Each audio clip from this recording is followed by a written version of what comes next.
Well, hello there, motherfuckers, and welcome to your Clash of Champions 2017 review.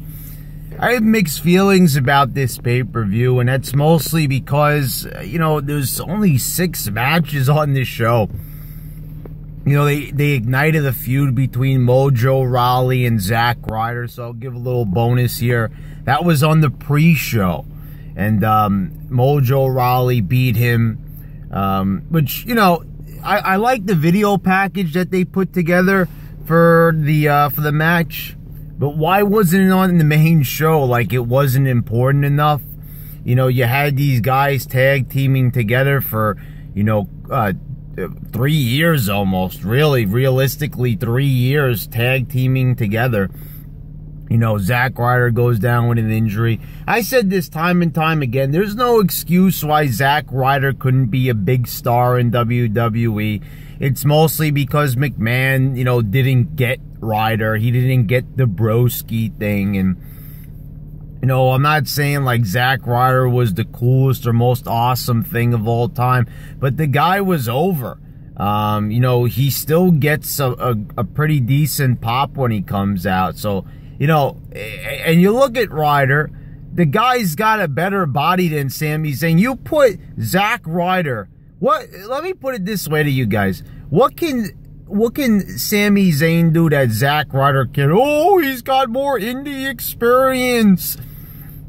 I mean, they even said it themselves. Zack Ryder has over 10 years in WWE. And the way I see it, really, they haven't really accomplished much with him. He had times, where he seemed like a big star, like 2011 or so, and then they really let things fall apart for this guy. I like how Mojo's demeanor is. Coming out as a heel, I wouldn't put him in bright yellow. I would have, put him in something a bit more heelish looking. Something about bright yellow really doesn't scream heel turn to me. So that, I think, was a big mistake, having him come out dressed as the same way. They remembered to give him different music, at least. So on to the main show, the main card. So Ziggler actually won the triple threat match, which was actually a surprise to me. And, backstage, the new announcer who was like around, this new weird announcer. I'll tell you something, these chicks are weird as fuck. So, I don't really have a lot to say about this match. It was an okay match. It wasn't blowing my mind at all. It's like exactly what they said. Oh, does Ziggler deserve to be in this match? Then why'd you put him in the match? If there's a question where the announcers are asking, is he worthy or not? Because the thing is, yeah, the guy really wasn't on TV for a while. I'm not getting this whole Ziggler thing. Oh, I'm complaining about my spot on the card. I'm telling the audience scripted that I don't like how I'm being treated. So if they could write that into the show, why don't they rectify that situation? And winning a belt, I'm sorry, that's not enough to try to, reignite somebody's career, because now it seems like almost everybody wins a fucking belt. I'm surprised that Ellsworth didn't win the belt. Ellsworth was actually scheduled to win the women's title, so even he would have been a champion, for God's sakes. So, they gave the belt to Ziggler. So backstage, I was getting at this a little bit, Dasha Fuentes, this new announcer, who reminds me of Charlie on Raw. Just very weird, like the way how she looks at people, the way how she talks to people with this very abrasive way. I mean, whatever happened, remember the coach or Kevin Kelly, or we'll even go back to, Gene Okerlund, the way how they would like have a sense of professionalism to them, and the way they approach the wrestlers and everything. And even if they would be, made a fool out of by The Rock, if you were Kevin Kelly, you got called a hermaphrodite, but, still, you had a level of, like, respect for these guys. They seemed professional. They seemed like journalists. Even Michael Cole was doing the backstage interviews when he first got there. But Dasha's weird. She's like, oh, you squander opportunities and stuff. And the thing is also, it's like, it's the way how Corbin is booked now, his character. He squanders opportunities. A guy that's like 6'7", nearing 300 pounds. How can this guy's gimmick be that he's a failure? Because that's what it is. That's his gimmick. He's a failure. There's no bones about it here. That is the gimmick they've given him. I squandered my opportunity for Money in the Bank, and now I squandered it with the U.S. title after having it for about a month. Good job there, guys. You made a big, tough guy into a failure character.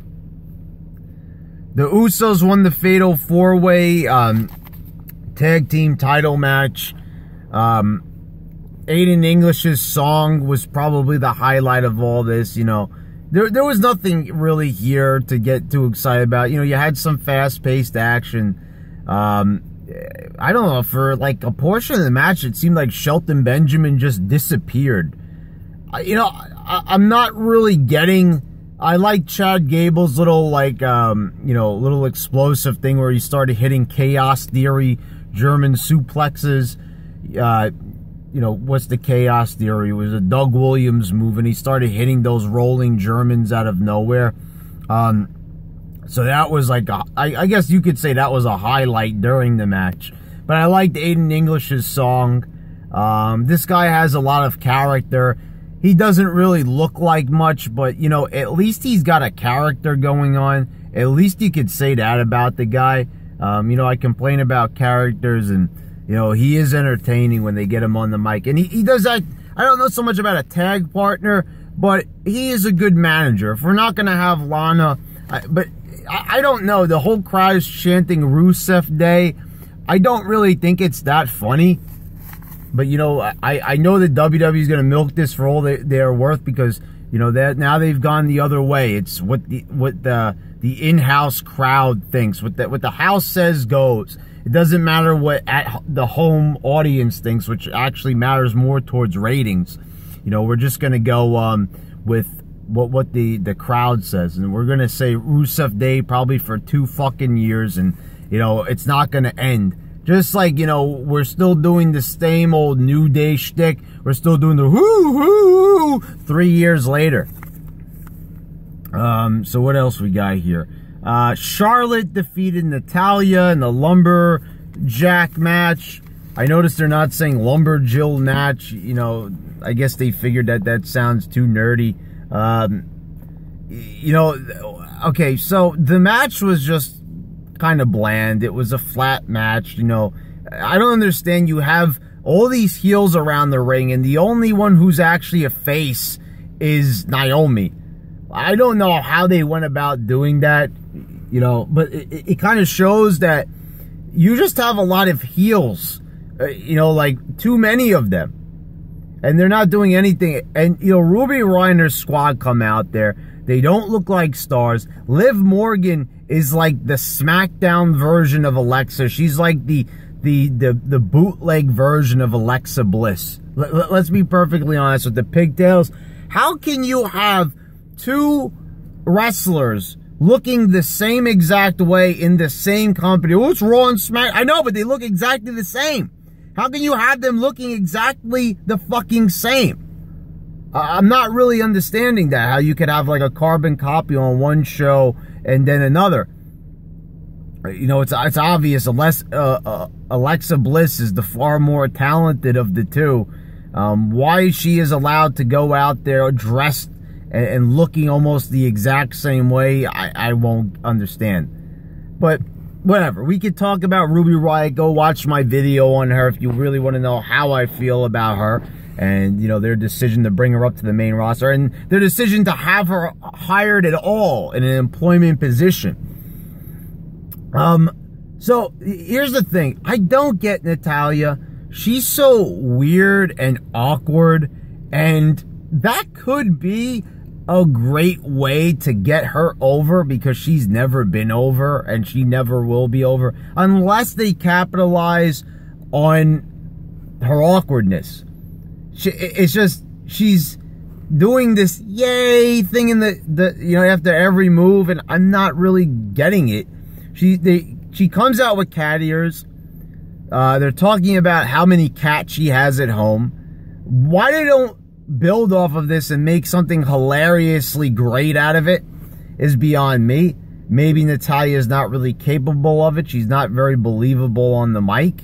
So that's probably maybe why they don't launch into, or because they're just not creative enough. They have all these elements. They always do this. They always have all these elements. They can come up with material for certain talents, but you know, they don't want to go the full way with it. You know, they rather just like repeat the same joke over and over and not really explore that character. So that's what we're kind of doing here with Natalya. And she's crying after the match. Once again, Dasha Fuentes gets in there and talking to Natalya in the same way. And she starts crying, saying she's going to turn her back on, I don't know if it's the fans, the women. The thing is, turn her back on who? You're already a heel. Who are you turning your back on? And, you know, she starts crying after the match. And what is the deal with crying? Naomi's crying after losing the title. Natalya's crying after losing. I mean, if they're really going on this whole feminism thing, oh, we're going to have a Royal Rumble for the women. We're going to break new ground with them. We're going to do all sorts of revolutionary things with the women. Women's revolution, this and that and the other thing. Okay? So, here's the thing with that. What I'm not really quite understanding. Why are we having them crying like little girls, if that is the intent? Okay, I'm not really understanding that. The Bludgeon Brothers defeated Breezango. Why this was booked on pay-per-view is beyond me. Anyway, we already knew the result. Bludgeon Brothers win. And one thing I liked is when the Bludgeon Brothers were doing their promo, they looked fucking dead at that hard camera, which is something that Vince Russo has said time and time again that they should do. And Harper and Rowan cracked through it after fucking years of nobody doing that shit since fucking Goldberg or Batista or Cena, looking dead set at you, like right at that hard camera, which is that main camera right there. And I think that it was a thing of beauty. It's really the only highlight, but I thought it was worth mentioning because that really shows they know how to what they're doing here. So maybe they could go somewhere with this Bludgeon Brother thing. It's looking good. You know, they could be a dominant tag team. They could get noticed. They have a look to them. They look scary. They have accomplished that. They can frighten little children. They kind of have that classic heel look to them. So, Sami Zayn and Kevin Owens defeated Orton and Nakamurphy in the tag match, so they saved their jobs. This was such a long match. And guys, I have to say this about just about every match on the card. You know, if there's going to be 6 matches there and close to 3 hours, that these matches are obviously going to be long as fuck because they don't want to do anything else entertaining on these shows. There's little promos in the back, like Daniel Bryan, you know, talking to Shane and trying to find a referee shirt to fit him. But that's about it. We don't really have anything additional really going on. And Dasha Fuentes being really awkward. And the funny thing is, prior to this match, she interviews Owens and Zayn. Something that she's talking to the Singh brothers. Every single promo ended with her doing a dead confused stare. Or like no response, no throwing back to ringside, just a dead empty stare. All these wrestlers like crying in front of her. It's just, I don't know, but they make these announcers backstage look like total goofballs. So we have the match. It's long as hell. Shane and Bryan decide to split up the ring. And Shane does a fast count, you know, in some parts. Or like, well, actually, he like refuses to count one fall. So then I think it's Owens who gets a roll-up on Orton or something. And then Daniel Bryan does the fast count because Shane wasn't being fair. So, you know, this was an interesting little angle now, because, I mean, now this adds a bit of heat on Bryan. I don't know if it's a full-blown heel turn because he wanted to see a fair match, but it's interesting. Just the only thing is that this match was so long. Oh my God, it was like 25 fucking minutes, and they kept going and going with it.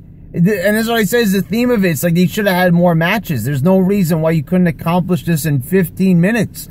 I mean, how long is the match really supposed to be? You know, but you had that interesting angle element to it, so there's that. I thought it was funny that prior to the match starting, somebody obviously made a crack about how Sami Zayn looked, and he said, "This is all for you, man." I was like, oh my God. So that tells you right there that even the smarks in the crowd there in the audience even realized that Sami Zayn... I'm just watching, you know, Zayn in there with Randy Orton, and I'm like, I cannot believe that he's in there with, like, somebody that looks like Orton. I mean, the standards, man. Then in the main event, it was AJ retaining the title over Jinder, and this was another match that went 20 minutes, and it was a great match. They tried selling the idea that Jinder was more aggressive prior to the match, and they were right. He was throwing, like, him over the fucking barricade. He slammed his ribs into it. He was definitely on a different level here.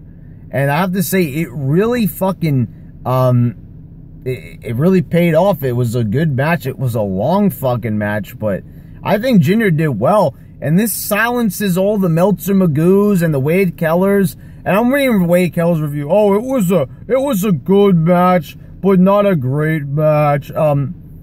It was the best match on the card, Wade. It was the best match on the fucking card. By far. And now you can see all these things about Jinder. Oh, he's not having good matches. He just didn't have good matches. That's why the reign wasn't good. He didn't have good match. Well, all right, now he had a good match. And now you can't say that he didn't have a good match. He had a great match here. And a match that really proved himself. So I don't want to hear any more of the whiny bull. Oh, he didn't have a good match. He had a good match. All right? So there you go. So, all right, guys. So overall, it wasn't a terrible pay-per-view. It could have been worse, but it was just, it was boring for the most part. Bryan's stuff was interesting, but I just have to say, it's like, why did this pay-per-view have to be this like dragged out? Throw a few more matches in there or something. I can't really think off the top of my head who didn't make it onto the card, but man, what a thin roster they have. If this is all they can muster up for 3 hours, is just 6 matches and dragging them all out. I couldn't even believe, like, so each match was 20 minutes. I'm trying to do the math here, and I just can't figure out how the fuck that this pay-per-view managed to be this long. I don't know. That's kind of lost to me. Anyway, guys, that's all I have to say. You know, it was an alright pay-per-view. It could have been a lot worse, I suppose, like many have, but it was okay. You know, once again, everybody worked hard. They did their part. But, man, I mean, you know, they need to shorten the length of some of these matches. This was way too long. There you go, guys. There's your review. I'll see you for the Raw review. Till next time.